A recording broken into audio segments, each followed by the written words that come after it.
لله وكفى والصلاة والسلام على سيد الرسل وخاتم الأنبياء وعلى آله وصحبه وبارك وسلم،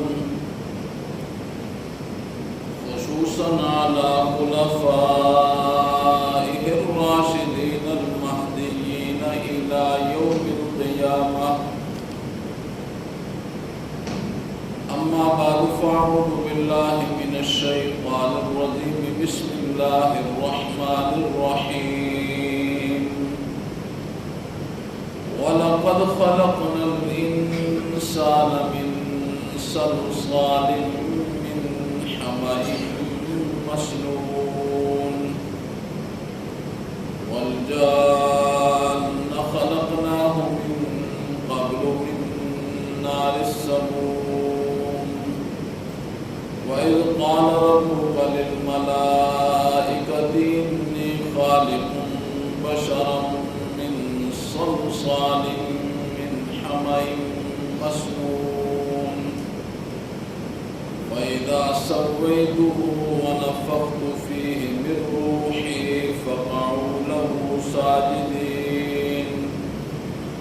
فسجد الملائكة كلهم أجمعون إلا إبليس أبى أن يكون مع الساجدين. قال يا إبليس ما لك ألا تكون مع الساجدين؟ قال لم أكن لأسجد لبشر خلقته من صلصال من حمأ مسنون. قال فاخرج منها فإنك رجيم وإن عليك اللعنة إلى يوم الدين.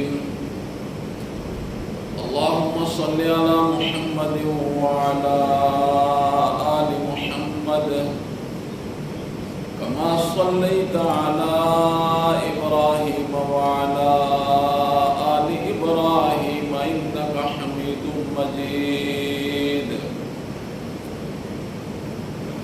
اللهم بارك على محمد وعلى آل محمد كما باركت على إبراهيم وعلى آل إبراهيم إنك حميد مجيد.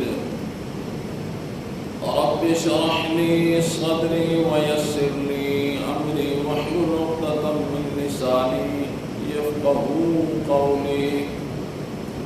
رب زدني علما رب زدني علما رب زدني علما.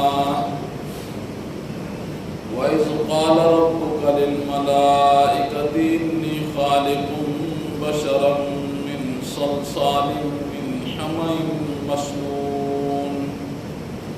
اور جب کہا تیرے رب نے فرشتوں کے لیے میں پیدا کرنے والا ہوں انسان کو بجنے والی مٹی سے من حمأ مسنون اور گلے اور سڑے ہوئے گارے سے. فَإِذَا سَوَّيْتُهُ بس جب اللہ نے انسان کو برابر کر دیا. وَنَفَخْتُ فِيهِ مِن رُوحِي اور اللہ نے اس کے اندر اپنی روح کو پھونکا. فَقَعُوا لَهُ سَاجِدِينَ بس وہ سارے گر پڑے اس کے سامنے سجدہ کرتے ہوئے. فَسَجَدَ الْمَلَائِكَةُ كُلُّهُمْ أَجْمَعُونَ سجدہ کیا سارے کے سارے فرشتوں نے. الا ابلیس مگر ابلیس نے ابا انکار کیا. ان یکون مع الساجدین یہ کہ وہ کیوں ہو جائے سجدہ کرنے والوں کے ساتھ. قال اللہ نے فرمایا ابلیس و ابلیس ما لکا کیا ہو گئے تجھے اللہ تکون مع الساجدین کہ سجدہ کرنے والوں کے ساتھ تم نے سجدہ نہیں کیا. قالت اس نے کہا لم اکن لاسجد لبشر میں انسان کو کیوں سجدہ کروں خلقہ تو نے پیدا کیا ان کو بجنے والی مٹی سے اور گلے سڑے گارے سے. قال تو اللہ نے فرمایا فاخرج منها اس جنت سے باہر نکل جا فإنک رجیم بے شک تو مردود ہے.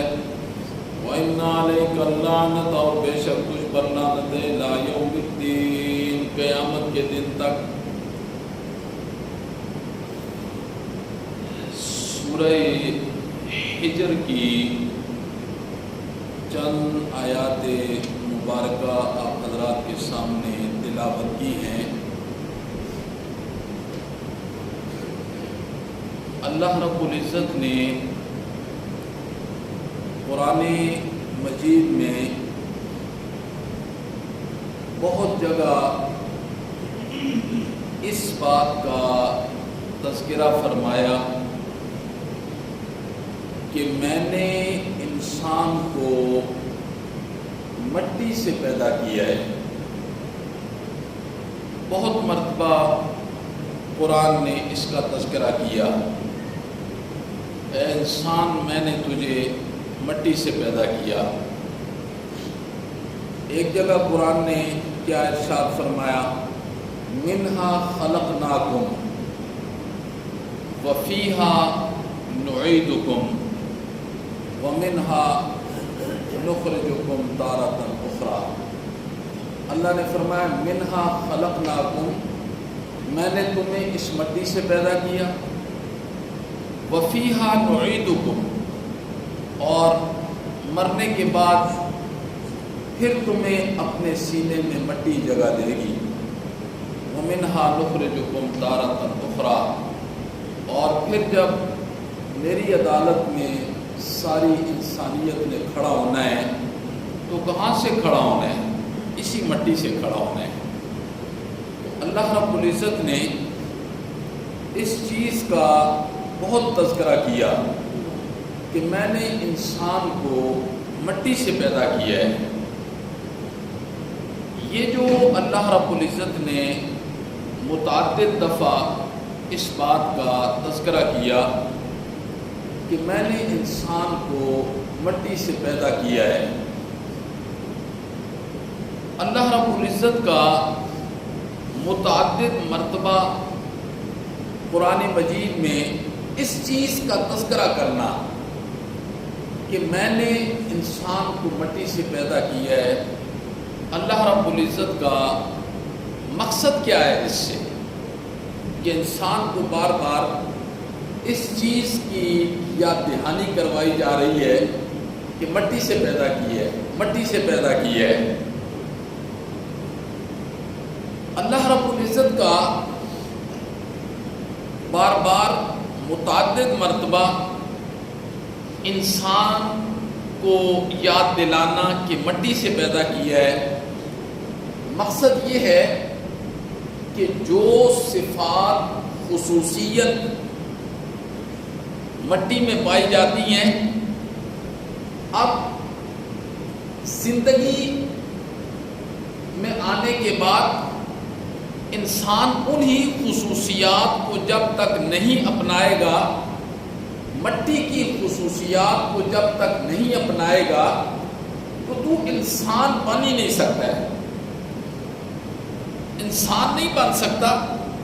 ظاہر بات ہے کہ مشینری اللہ نے بنائی ہے، اللہ نے بنائی ہے.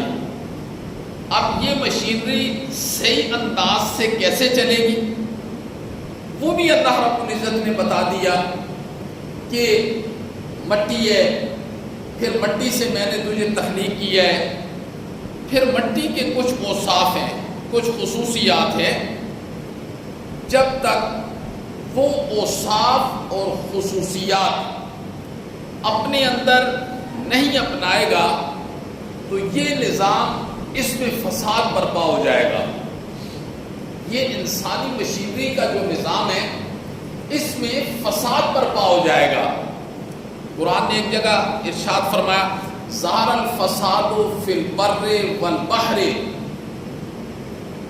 بما کسبت ایدی الناس.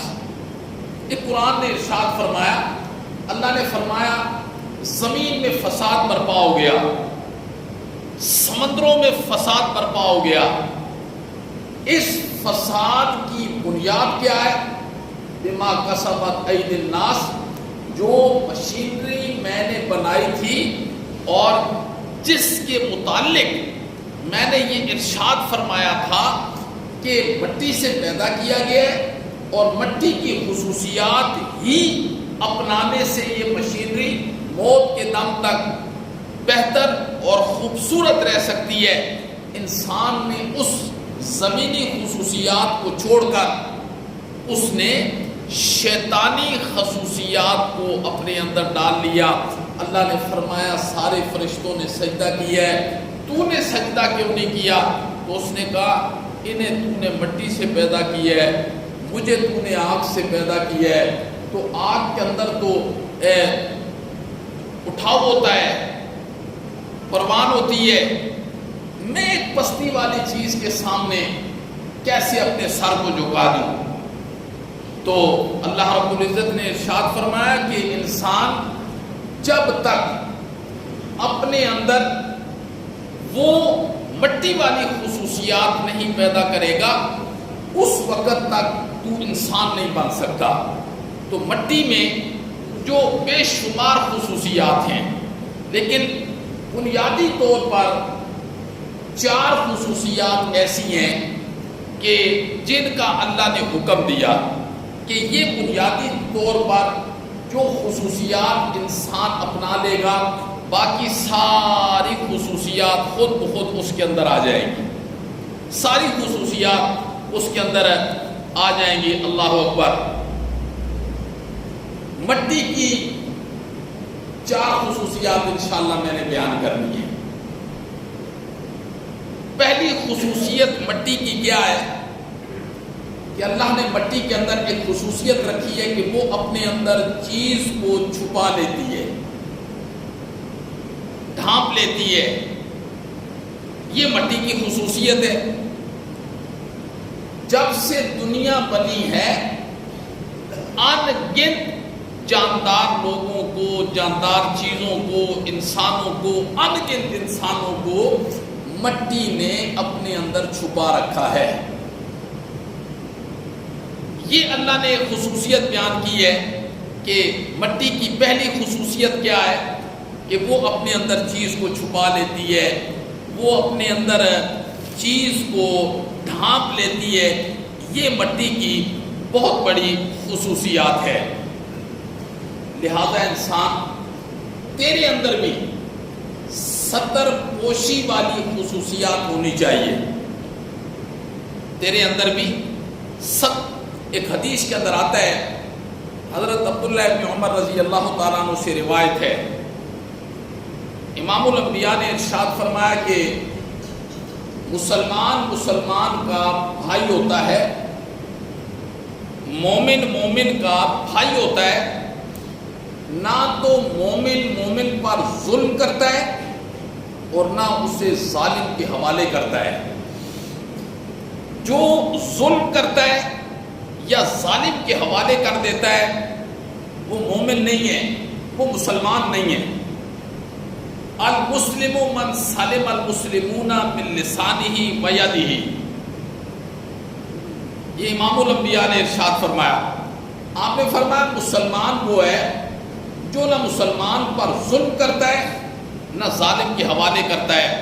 نمبر 2، آپ نے فرمایا مسلمان وہ ہے جو دوسرے مسلمان کو تکلیف سے نکالتا ہے، وہ مسلمان ہے. امام الانبیاء نے ارشاد فرمایا جو دنیا میں کسی مسلمان کو، کسی مومن بھائی کو تکلیف سے باہر نکال دے گا، اللہ رب العزت میدان محشر کی تکلیفوں سے اسے باہر نکال دیں گے.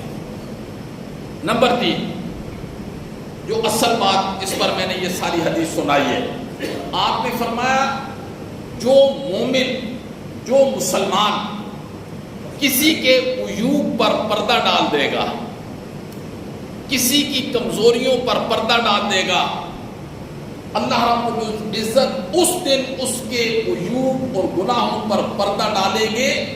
جو دن ہی اللہ نے فرمایا یوم تبلی السرائر، وہ دن ہی وہ ہوگا جس دن سارے رازوں سے پردے کو سرکا دیا جائے گا۔ اللہ نے فرمایا، امام الانبیاء نے ارشاد فرمایا، جو مسلمان، جو مومن اپنے کسی مومن کی کمزوری پر، کسی عیب پر پردہ ڈال دیتا ہے، اللہ رب العزت قیامت والے دن اس کے گناہوں پر پردہ ڈال دیں گے نیتاً۔ لیکن آج ہماری کیا صورتحال ہے، مجموعی اعتبار سے ہماری کیا صورتحال ہے کہ جب تک ہم اگلے کی برائی کو، اس کے ساتھ نسلوں کو، خاندانوں کو دوسرے کے سامنے ذلیل و رسوا نہ کر دیں، ہمارا عادت ایسی بن چکی ہے کہ ہمیں نیند ہی نہیں آتی ہے۔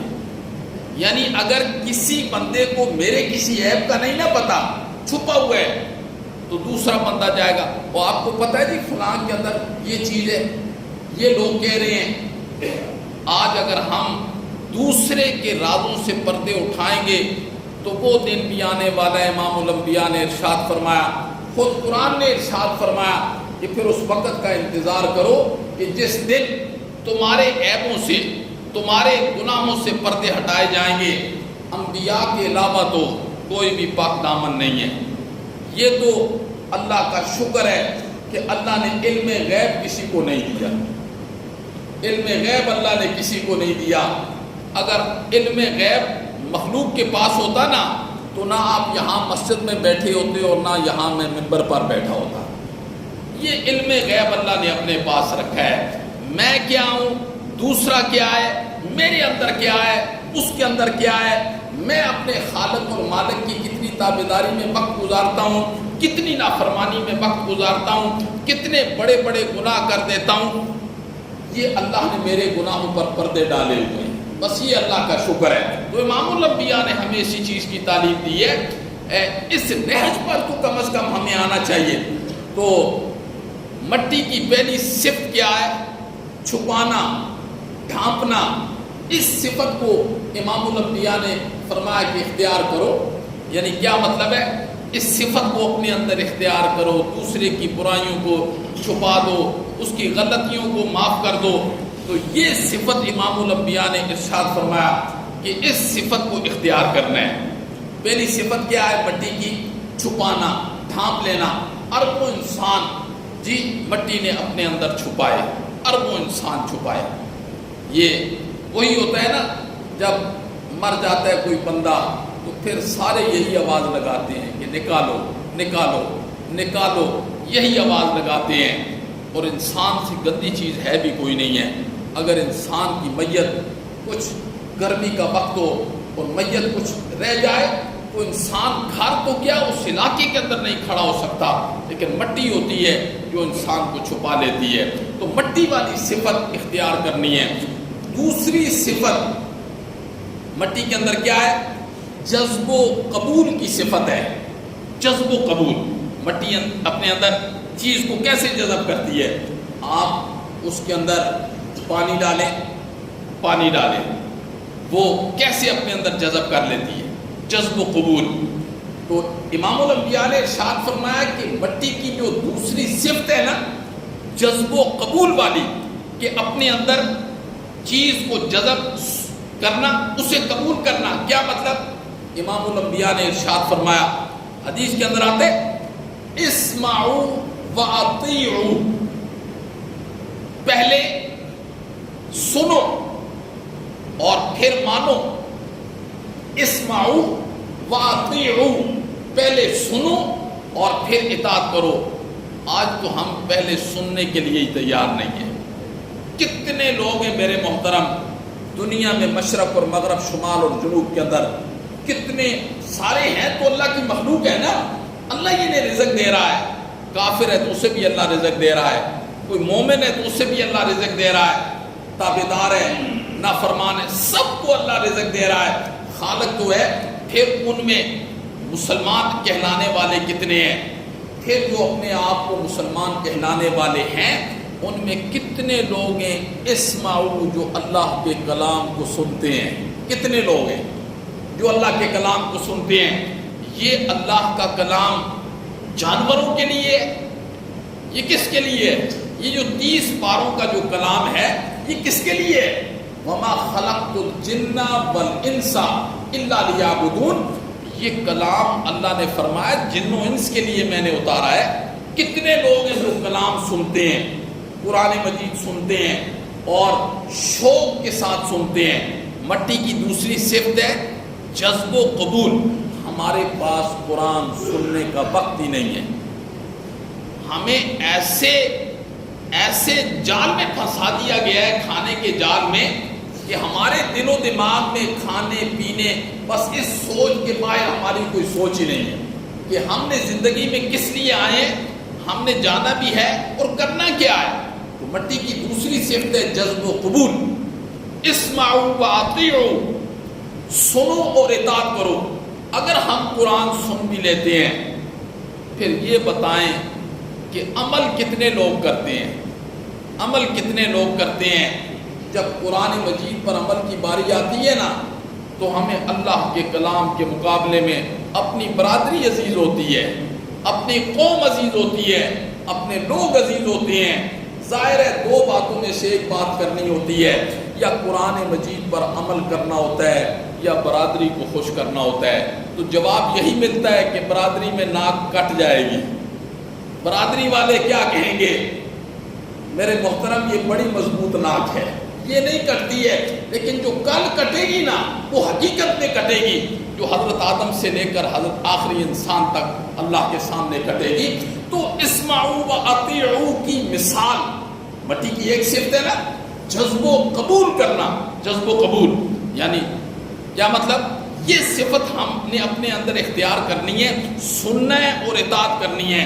کوئی کیا کہتا ہے کیا نہیں کہتا، اچھا کہتا ہے کہ برا کہتا ہے، اس سے کوئی غرض نہیں ہونی چاہیے، کوئی غرض نہیں ہونی چاہیے۔ اللہ اکبر۔ امام الانبیاء کی صحبت میں بیٹھنے والے لوگ کیسے تھے؟ آپ خطبہ ارشاد فرما رہے ہیں مسجد میں، جمعے کا دن ہے، آپ نے فرمایا اجلسو، کچھ لوگ کھڑے تھے، کچھ لوگ، آپ نے فرمایا بیٹھ جاؤ۔ حضرت عبداللہ ابن مسعود اس وقت یہ جملہ سنا تو جوتیوں والی جگہ سے آ رہے تھے، آپ ادھر ہی بیٹھ گئے۔ جمعے کے بعد آپ نے عبداللہ ابن مسعود سے فرمایا عبداللہ ابن مسعود یہاں بیٹھے ہو؟ حضرت عبداللہ ابن مسعود نے فرمایا کہ جب آپ نے فرمایا اجلسو تو میں ادھر ہی بیٹھ گیا۔ آپ نے فرمایا عبداللہ ابن مسعود میں نے تجھے تو نہیں کہا تھا، میں تو سائڈوں پر کھڑے لوگوں سے کہا تھا۔ حضرت عبداللہ ابن مسعود نے فرمایا کہ عبداللہ ابن مسعود کی یہ جرت کہ کانوں میں یہ آواز آئے اجلسو کہ قدم آگے اٹھا لو، عبداللہ ابن مسعود کی یہ جرت نہیں ہے۔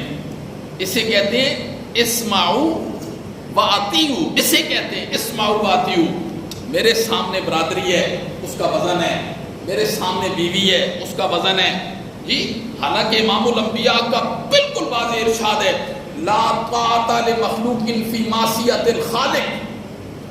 جہاں میری شریعت کی توہین ہوتی ہو نا، وہاں بابا کی بات نہیں ماننی ہے۔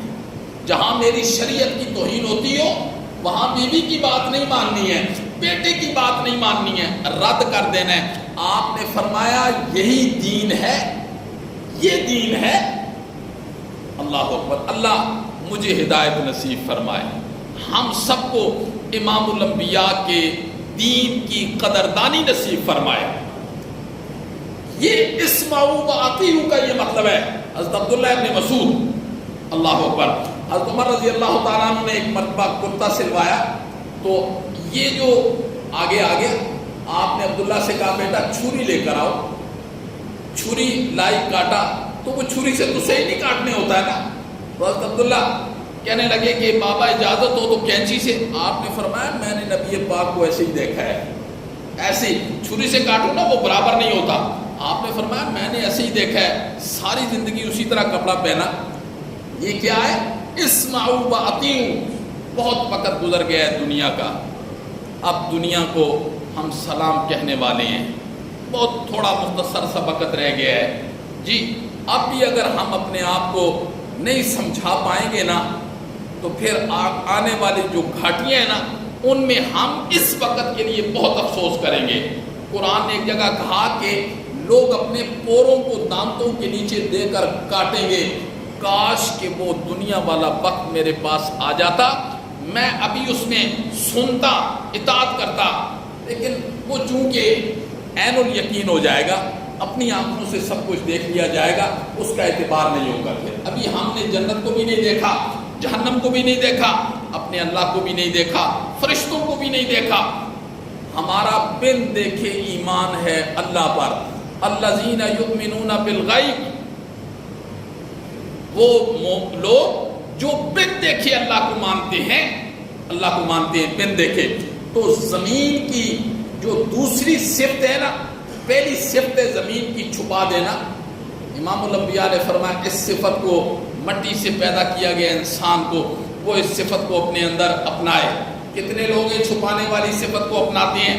پھر جذب و قبول، صحابہ کرام نے امام الانبیاء کے جو بتائے ہوئے فرامین ہیں، اللہ اکبر، انہیں اللہ حضرت حنظلہ رضی اللہ تعالیٰ عنہ، یہ جنگ احد میں شہید ہوئے ہیں، حضرت حنظلہ رضی اللہ، یہ جنگ احد میں شہید ہوئے۔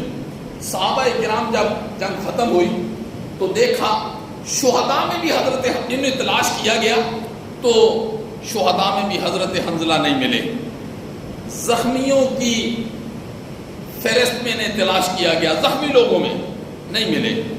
تھوڑی دیر کے بعد امام الانبیاء نے ارشاد فرمایا کہ اللہ نے مجھے حنظلہ کو دکھا دیا ہے، حنظلہ کو جی فرشتے اٹھا کر آسمان پر لے گئے اور اسے غسل دے کر واپس لایا، اور صحابہ نے دیکھا حضرت حنظلہ کے بالوں سے پانی ٹپک رہا تھا۔ وہ غسیل الملائکہ انہیں کہا جاتا ہے نا، غسیل الملائکہ۔ تو امام الانبیاء نے پوچھا بیوی ان سے کیا وجہ ہے کہ حنظلہ کو فرشتے اٹھا کر آسمان پر لے گئے، ادھر سے غسل دے کر لائے؟ تو بیوی نے کہا بالکل نئی شادی ہوئی ہے، تو صرف آپ کا واحد جو اعلان کرنے والا آپ کی طرف سے آیا، اس نے کہا امام الانبیاء کی طرف سے اعلان ہے کہ عہد میں پہنچو۔ تو اللہ کے پیغمبر، اس نے تو غسل بھی نہیں کیا تھا، وہ تو اسی حالت میں جب آپ کی آواز پہنچی ہے، آپ کی نہیں تھی بلکہ آپ کے قاصد کی آواز تھی، پھر اس کو نہانے کی فرصت بھی نہیں ملی ہے، وہ پہنچ گیا۔ تو امام الانبیاء نے فرمایا بس یہی وجہ ہے کہ اللہ رب العزت نے حنظلہ کو فرشتوں کو حکم دے کر اوپر اٹھایا۔ یہ کیا ہے؟ اسمعوا واطیعوا، یہ ہے اسمعوا واطیعوا، اللہ اکبر، سننا اور اطاعت کرنا۔ ایک میں بھی ہوں، پہلے تو سنتا ہی نہیں ہوں، اگر سن لوں تو پھر میں ماننے کے لیے تیار نہیں ہوں، ماننے کے لیے تیار نہیں ہوں، اللہ اکبر۔ ایک صحابی ہیں حضرت ابو جسامہ رضی اللہ تعالیٰ، حضرت ابو جسامہ، یہ جب یہ نا ایک سفیر بن کے گئے، غالباً حضرت عمر رضی اللہ تعالیٰ عنہ کا دور ہے، سفیر بن کے گئے ہرقل کے دربار میں، اس نے بڑی تیاری کی اور چل کے نا جس جگہ پہ بیٹھے اس نے بڑی خوبصورت کرسی، تھوڑی دیر کے بعد انہوں نے دیکھا نا یہ سونے کی کرسی ہے، چھٹک کر وہ نیچے بیٹھے، وہ ہنسنے لگ گیا۔ اس نے کہا میں نے آپ کے لیے سونے کی کرسی رکھی ہے۔ ابو جسامہ نے کہا یہ سونے کی کرسی تجھے مبارک ہو، یہ تجھے مبارک ہو، ہمیں سونے کی کرسیوں کی ضرورت نہیں ہے، ہمارے نبی نے اس پر بیٹھنے کو حرام کہا ہے۔ بڑا حیران ہوا، اس نیچے بیٹھ گئے، اس نے کہا نہیں مجھے پہلے پتہ نہیں تھا، اب میں نے دیکھا یہ سونے کی ہے، چھٹک کے مارا، اسمعوا واطیعوا۔ اور ہم کیا کرتے ہیں؟ بیٹی کی شادی ہے، بیٹی کی اپنے ہونے والے داماد کو بھی سونا پہنانا ہے، اس کے والد کو بھی، اور اس کے سارے خاندان کو ہم نے سونا پہنانا ہے۔ یہ میرا دین ہے، یہ میرا دین ہے۔ جو نبی پاک صلی اللہ علیہ وسلم کا دین ہے وہ یہ دین نہیں ہے، جو ظاہر ہے جس پر انسان عمل کرے گا قیامت والے دن، من تشبہ بقوم فہو منہم، تم جس قوم کی مشابہت اختیار کرو گے کل قیامت والے دن تم انہی لوگوں کے ساتھ اٹھائے جاؤ گے۔ ایک طرف میں سارے کام کروں اور دوسری طرف میں یہ کام بھی کروں، تو مطلب یہ ہے کہ ابھی تک مٹی والی صفت میرے اندر نہیں آئی ہے، ابھی تک وہ شیطانی صفات پر میں قائم ہوں، مٹی والی صفت نہیں آئی ہے۔ مٹی کی پہلی صفت ہے چھپانا، اور مٹی کی دوسری صفت ہے جذب و قبول کرنا، جذب و قبول۔ اسمعوا واطیعوا، سننا اور پھر مان لینا۔ ہم بنی اسرائیل کی طرح کہتے ہیں سن لیا نافرمانی کی۔ بنی اسرائیل نے یہی کہا تھا نا، سن لیا بس ہم نہیں مانتے، ہم نے نافرمانی کی۔ ہماری تو یہ صورتحال ہے۔ تو مٹی کی دوسری صفت ہے جذب و قبول۔ جذب و قبول کا کیا مطلب ہے؟ مٹی کے اوپر پانی ڈالو وہ اپنے اندر جذب کر لیتی ہے، اسے قبول کر لیتی ہے۔ امام الانبیاء نے ارشاد فرمایا کہ مٹی کی یہ صفت اختیار کرو، یعنی جو میرا دین ہے اس کو اپنے اندر جذب کرو، پھر اسے قبول کرو، یعنی کیا مطلب؟ اس پر عمل کرو۔ اللہ اکبر۔ اور مٹی کی تیسری صفت کیا ہے؟ نشو و نما۔ کیا؟ نشو و نما۔ کیا مطلب؟ یہ کچھ ذمہ دار لوگ اگر یہاں بیٹھے ہیں تو وہ میری بات کی تصدیق کریں گے۔ جب ذمہ دار کسان زمین کے اندر دانہ ڈالتا ہے نا، دانہ، تو وہ زمین دانے کو ہضم نہیں کر جاتی ہے، ہضم نہیں کر جاتی ہے، بلکہ وہ اس دانے کی ایسی نشو و نما کرتی ہے کہ کسان ایک ڈالتا ہے نا، وہ ایک دانے کے ساتھ 700 واپس کرتی ہے، 700 دانے واپس کرتی ہے۔ تو زمین کی ایک صفت ہے نشو و نما کرنا، نشو و نما کرنا، یعنی کیا مطلب؟ وہ اپنے اندر چیز جب آتی ہے پھر اسے محفوظ بھی کرتی ہے، محفوظ، اور پھر آگے وہ دوسروں کو کتنا فائدہ پہنچاتی ہے۔ امام الانبیاء نے ارشاد فرمایا کہ جو دین ہے اس کو اپنے اندر پہلے لے کر آؤ اور اپنے اندر کی صفائی اس کے ساتھ کرو، اپنے اندر کی درستگی اس کے ساتھ کرو، اپنے اندر کی درستگی اس کے ساتھ کرو، اور پھر جب اپنے اندر کی درستگی ہو جائے آپ نے فرمایا بلغوا عنی ولو آیہ، ایک آیت بھی پہنچ جائے نا میری تمہارے پاس، بس دوسروں تک اس آیت کو پہنچا دینا۔ امر بالمعروف اور نہی عن المنکر۔ جی اگر آپ کو یہاں ایک بات معلوم ہو جاتی ہے، آپ اس بات کو اپنی بیوی تک پہنچا دیتے ہیں، اپنے بیٹے تک پہنچا دیتے ہیں، اپنے ملازم تک پہنچا دیتے ہیں، اخلاص کے ساتھ، محبت کے ساتھ، بلغوا عنی ولو آیہ، تو گویا کہ آپ نے نبی پاک صلی اللہ علیہ وسلم کے دین کو، مٹی والی صفت کو اپنے اندر اختیار کرتے ہوئے آپ نے اس کی قدردانی کی، آپ نے اس کی قدردانی کی۔ لیکن ہوتا کیا ہے، یہاں ہم سنتے ہیں، باہر نکلتے ہیں تو ساری گفتگو ہی ہمارے دماغوں سے باہر ہوتی ہے۔ تو مٹی کی جو تیسری صفت ہے نشو و نما، یعنی دین کو محفوظ رکھنا، اور اس کا صحیح عملی نمونہ کون ہے؟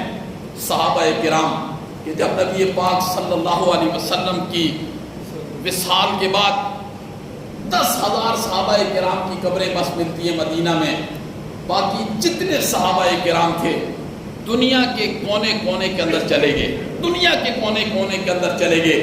بلغوا عنی ولو آیہ، آج بھی صحابہ کرام کی قبریں دنیا کے کونے کونے میں ملتی ہیں، یورپ میں ملتی ہیں، چائنا میں ملتی ہیں، ہندوستان میں ملتی ہیں، افغانستان میں، دنیا کے کونے کونے میں صحابہ کرام کی۔ وہ صحابہ جو مدینہ سے باہر نکلے وہ کس لیے نکلے؟ وہ کاروبار کے لیے نہیں محترم، وہ امام الانبیاء کے دین کو لے کر دنیا کے کونے کونے میں نکلے۔ آج الحمدللہ جو قرآن و سنت آج ہمارے پاس پہنچا ہے، یہ حقیقت میں یہ صحابہ کرام رضی اللہ تعالیٰ عنہ کی محنتیں ہیں، جو آج ہم کلمہ پڑھ رہے ہیں، آج ہمارے تک قرآن پہنچا ہے، آج ہم تک نبی پاک صلی اللہ علیہ وسلم کے فرامین پہنچے ہیں، تو یہ صحابہ کرام باہر نکلے۔ وہ جو صحابہ کرام چلتے چلتے چلتے چلتے ایران تک جب آئے نا، ایران کو فتح کیا، تو ایران کا پہلوان تھا رستم، پہلے اس نے اپنی فوج کو تیار کیا، یہ وہ آ ہی نہیں رہا تھا، اسے پتا تھا کہ یہ لوگ آگے ہیں، اور لوگوں نے بتایا تھا یہ لوگ کیسے ہیں، تو بڑے دن تک وہ اسی طرح آگے پیچھے کرتا رہا۔ صحابہ کرام ایران تک پہنچے لڑنے کے لیے، تو رستم نے پیغام بھیجا کہ مذاکرات میں کرنا چاہتا ہوں۔ تو اللہ اکبر، جب پیغام پہنچا نا، تو ایک صحابی وہ جو آئے، ان کا نام تھا حضرت ربیع بن عامر، حضرت ربیع بن عامر رضی اللہ تعالیٰ عنہ اس کے ساتھ رستم نے مذاکرات کیے تو رستم کیا کہتے ہیں انہیں؟ کہنے لگا تم بکریاں چرانے والے لوگ ہو، اونٹ چرانے والے لوگ ہو، تم یہاں کیا لینے کے لیے آئے ہو؟ جتنا مال لینا ہے مجھے بتا دو، جتنا مال لینا ہے مجھے بتا دو، لو اور یہاں سے جان چھوڑو جاؤ۔ اللہ اکبر۔ اس وقت حضرت ربیع بن عامر نے اس رستم کو جملہ جو کہا تھا نا، اس جواب میں اس نے کہا بکریاں چرانے والے ہو، اونٹ چرانے والے ہو، پیسے لو اور یہاں سے جاؤ، چھوڑو ہماری جان، کس لیے یہاں آئے ہو؟ اب ربیع بن عامر کا وہ جملہ سنیں جو حضرت ربیع بن عامر نے کہا ابتعثنا اللہ لنخرج العباد من عبادت العباد الى عبادت رب العباد۔ اللہ اکبر۔ حضرت ربیع بن عامر نے کہا کہ ہمیں اللہ نے صرف اور صرف اس لیے بھیجا ہے، اس رستم سے کہا اس لیے بھیجا ہے تاکہ ہم لوگوں کو لوگوں کی عبادت سے باہر نکالیں، لوگوں کو لوگوں کی عبادت سے باہر نکالیں۔ تم جو مخلوق کے الہ بنے اور مخلوق کو خالق سمجھ کر زندگی گزار رہے ہو، آج ہماری بھی یہی صورتحال ہے۔ آج جی ایک کمزور بندہ وہ مخلوق کا الہ بنا ہوا ہے، ایک کمزور بندہ۔ کمزور کون ہوتا ہے؟ جو سو جاتا ہے وہ کمزور ہے، جو کھاتا ہے وہ کمزور ہے، جو پیتا ہے وہ کمزور ہے، جس کی بیوی ہے وہ کمزور ہے، جس کی اولاد ہے وہ کمزور ہے، جو کاروبار کرتا ہے وہ کمزور ہے، اور جو اتنا کمزور ہو وہ الہ نہیں ہو سکتا، وہ الہ نہیں ہو سکتا۔ الہ وہ ہوتا ہے جو ان ساری چیزوں سے پاک ہوتا ہے۔ تو حضرت ربیع بن عامر نے کیا کہا؟ ہم اس لیے آئے ہیں تاکہ مخلوق کو مخلوق کی بندگی سے نکال کر خالق کی بندگی کے اندر ڈال دے، یہ ہمارا مقصد ہے۔ ہمارا مقصد کوئی پیسہ نہیں ہے، کوئی ڈالر نہیں ہے، کوئی دولت نہیں ہے۔ وہ تو امام الانبیاء کے شاگرد تھے جن کے پاس اہل مکہ آئے تھے، ابو طالب کے پاس آئے تھے کہ بھتیجے سے کہیں کہ اتنا مال دیں گے کہ 7 نسلیں بیٹھ کے کھائیں گی، پر یہ اپنی اس مشن سے پیچھے ہٹ جائے۔ نبی پاک نے فرمایا میرے چچا اگر یہ ایک ہاتھ کے اوپر چاند بھی لا کے رکھ دیں، دوسرے ہاتھ پر وہ سورج نکال کے رکھ دیں، پر الہ کا معنی بیان کرنے سے پیچھے نہیں ہٹوں گا، میں لا الہ الا اللہ کا معنی بیان کرنے سے پیچھے نہیں ہٹوں گا۔ اسمعوا واطیعوا۔ تو نبی پاک صلی اللہ علیہ وسلم نے جب دین کو پیش کیا تو صحابہ کرام نے پھر اس دین کو سنا کیسے اور اس پر اطاعت کیسے کی ہے۔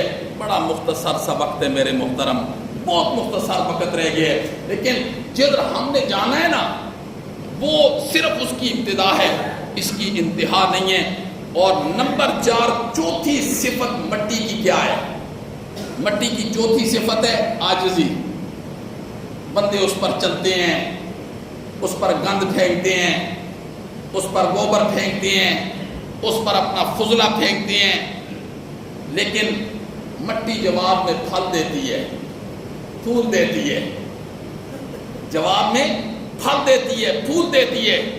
اسی لیے تواضع، عاجزی، نہاد شاخ پر میوہ بر سر زمین، جس ٹہنی کے ساتھ پھل ہوتا ہے وہ جھکی ہوئی ہوتی ہے، اور جس کے ساتھ پھل نہیں نہ ہوتا اس کا رخ آسمان کی طرف ہوتا ہے۔ جس کے اندر عاجزی ہوتی ہے، مٹی والی صفت ہوتی ہے، مٹی کو اوپر پھینکو پھر وہ نیچے جائے گی، تو جس کے اندر عاجزی ہوتی ہے اسے نبی پاک صلی اللہ علیہ وسلم کے دین کی قدر ہوتی ہے، اور جس کے اندر عاجزی نہیں ہوتی ہے، تکبر ہوتا ہے، اس کے اندر فرعونیت ہوتی ہے، اس کے اندر دجالیت ہوتی ہے، لیکن اس کا ایک وقت ہے۔ تواضع جو من تواضع للہ رفعہ اللہ، جس نے تواضع اختیار کی ہے، جس نے تواضع اختیار کی اللہ اس کو بلندیاں نصیب فرمائیں گے۔ اسی لیے نبی پاک صلی اللہ علیہ وسلم نے فرمایا سل من قطع کا، جو تجھ سے توڑے تو اس سے جوڑ، جو تجھ سے توڑے تو اس سے جوڑ۔ پھر آپ نے ارشاد فرمایا واعف عمن ظلمک، جو تجھ پر ظلم کرے تو اسے معاف کر دے، مٹی کی طرح۔ جی ہر ظلم کرتے ہو مٹی پر وہ پھل دیتی ہے، پھول دیتی ہے، خوشبو دیتی ہے۔ فرمایا جو تجھ پر ظلم کرے تو اسے معاف کر دے۔ اللہ اکبر۔ واحسن الی من اسا الیکا، جو تیرے ساتھ برائی کرے تو اس کے ساتھ نیکی کر۔ جو میرا ایمان ہے ابھی تک مجھے اس کی اجازت دیتا ہے، جو مجھ سے توڑے میں اس سے جوڑوں۔ میرا ایمان، ہر بندہ اپنے گریباں میں جھانک کر دیکھے کہ جو وہ مومن ہونے کا دعویٰ کر رہا ہے اس کا ایمان اس کی اجازت دیتا ہے کہ کوئی بندہ اس سے توڑے وہ اس سے جوڑے، کوئی اس پر ظلم کرے وہ اس کو معاف کر دے، کوئی اس کے ساتھ برائی کرے وہ اس کے ساتھ نیکی کرے۔ اگر میرا ایمان اس کی اجازت دیتا ہے تو سمجھ جائیے دل و دماغ میں ایمان موجود ہے، اگر اجازت نہیں دیتا تو پھر سمجھ جائیے وہ ایمان نہیں ہے جس ایمان کی ڈیمانڈ اللہ کر رہا ہے، جس ایمان کی ڈیمانڈ نبی پاک صلی اللہ علیہ وسلم کر رہے ہیں۔ تو عاجزی دو چیزوں سے آتی ہے۔ عاجزی کتنی چیزوں سے آتی ہے؟ دو چیزوں سے آتی ہے۔ نمبر ایک، اگر کوئی بندہ یہ چاہتا ہے میرے اندر عاجزی آ جائے، ہمہ وقت وہ سوال کرے تو صرف اور صرف کس سے کرے؟ ہمہ وقت وہ اللہ رب العزت سے سوال کرے، اللہ اکبر، ہمہ وقت۔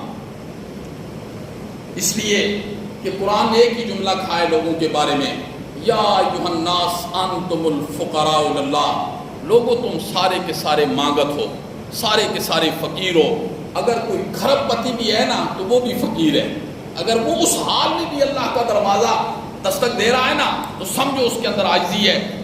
عاجزی کے دو اصول ہیں، اس وقت عاجزی آئے گی۔